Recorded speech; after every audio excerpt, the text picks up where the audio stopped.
एक बार एक शक्तिशाली राजा घने वन में शिकार खेल रहा था। अचानक आकाश में बादल छा गए और मूसलाधार वर्षा होने लगी। सूर्य अस्त हो गया और धीरे धीरे अंधेरा छाने लगा। अंधेरे में राजा अपने महल का रास्ता भूल गया और सिपाहियों से अलग हो गया। भूख प्यास और थकावट से व्याकुल राजा जंगल के किनारे एक टीले पर बैठ गया। थोड़ी देर बाद उसने वहां 3 बालकों को देखा। तीनों बालक अच्छे मित्र थे।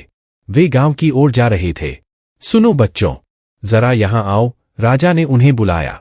बालक जब वहां पहुंचे तो राजा ने उनसे पूछा, क्या कहीं से थोड़ा भोजन और जल मिलेगा? मैं बहुत प्यासा हूं और भूख भी बहुत लगी है। बालकों ने उत्तर दिया, अवश्य, हम घर जाकर अभी कुछ ले आते हैं। वे गांव की ओर भागे और तुरंत जल और भोजन ले आए। राजा बच्चों के उत्साह और प्रेम को देखकर बहुत प्रसन्न हुआ। राजा बोला, प्यारे बच्चों, तुम लोग जीवन में क्या करना चाहते हो? मैं तुम सबकी सहायता करना चाहता हूं।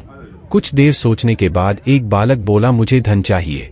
मैंने कभी 2 समय की रोटी नहीं खाई है, कभी सुंदर वस्त्र नहीं पहने हैं, इसलिए मुझे केवल धन चाहिए। राजा मुस्कुरा कर बोले, ठीक है, मैं तुम्हें इतना धन दूंगा कि जीवन भर सुखी रहोगे।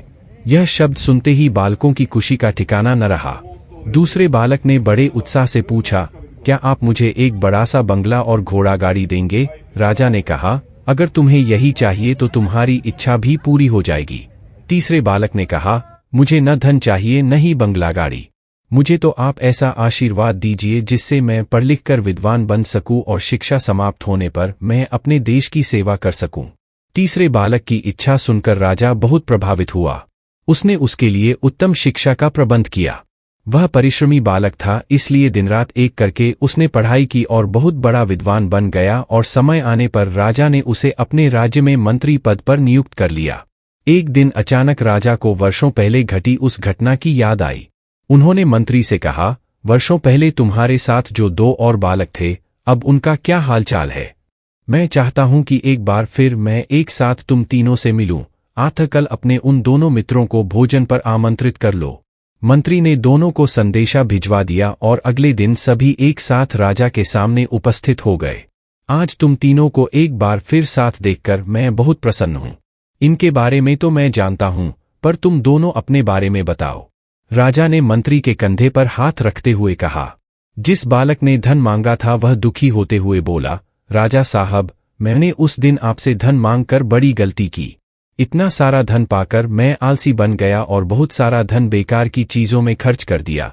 मेरा बहुत सा धन चोरी भी हो गया और कुछ 1 वर्षों में ही मैं वापस उसी स्थिति में पहुंच गया जिसमें आपने मुझे देखा था। बंगला गाड़ी मांगने वाले बालक भी अपना रोना रोने लगा। महाराज, मैं बड़े ठाठ से अपने बंगले में रह रहा था, पर वर्षों पहले आई बाढ़ में मेरा सब कुछ बर्बाद हो गया और मैं भी अपने पहले जैसी स्थिति में पहुंच गया। उनकी बातें सुनने के बाद राजा बोले, इस बात को अच्छी तरह गांठ बांध लो, धन संपदा सदा हमारे पास नहीं रहते, पर ज्ञान जीवन भर मनुष्य के काम आता है और उसे कोई चुरा भी नहीं सकता। शिक्षा ही मानव को विद्वान और बड़ा आदमी बनाती है, इसलिए सबसे बड़ा धन विद्या ही है।